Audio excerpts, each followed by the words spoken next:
همه ما رو کسانی بزرگ کردن. بیشترمون خوب بزرگ شدیم. دوستمون داشتن، به نظرمون احترام گذاشتن، به نیازمون رسیدن. و اینا از ما آدمای کم و بیش سالمی ساخته. ولی واسه بعضیامون اوضاع هیچ خوب نبوده. شاید نمیشده رو کسی حساب کنن. خشم و تحقیر و خشونت بوده یا بدتر. اگه اینجوری بوده احتمالاً زخم عمیقی خوردیم. با اینکه زمان زیادی گذشته شاید مرتب متوجه شده باشیم که اون گذشته راه زندگی خوب در زمان حال رو بسته. تجربه مراقبت‌های ناکافی صدمه زده به تواناییمون برای داشتن روابط سالم، اعتماد به نفس کافی و اینکه درست و حسابی از خودمون مواظبت کنیم. البته میخوایم که از اون داستانا عبور کنیم.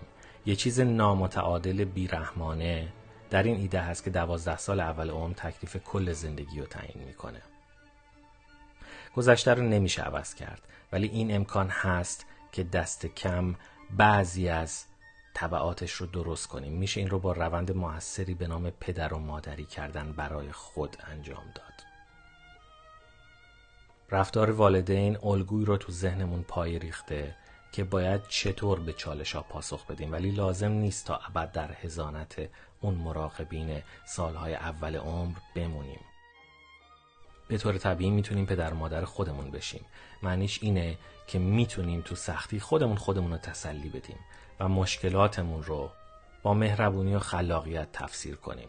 موقع‌های اضطراب و مصیبت به خودمون دل و جرأت بدیم. به قسمت‌های نازک نارنجی و سراسیمه خودمون قوت قلب بدیم. با استفاده از تجربه قسمت‌های آرومتر وجود خودمون. این همون کاریه که والدین واسه بچه‌هاشون میکنن. اگه ما اینو نداشتیم، هنوز میشه تو بزرگسالی بیایم و واسه خودمون انجامش بدیم.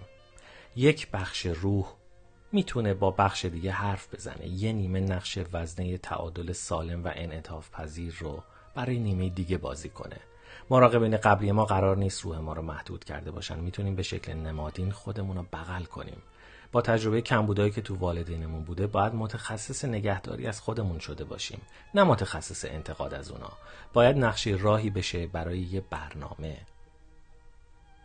برنامه خیلی مفیدتر، آفرینش والد درون که همیشه اون رفتاری رو میکنه که باید انجام میشده و نشده. انقدر در مورد چیزایی که نداشتیم میدونیم که کارشناس نیازهای خودمون هستیم و باید باور کنیم که میتونیم از خودمون نگهداری کنیم. همینطوری هم اون والد درون رو داریم.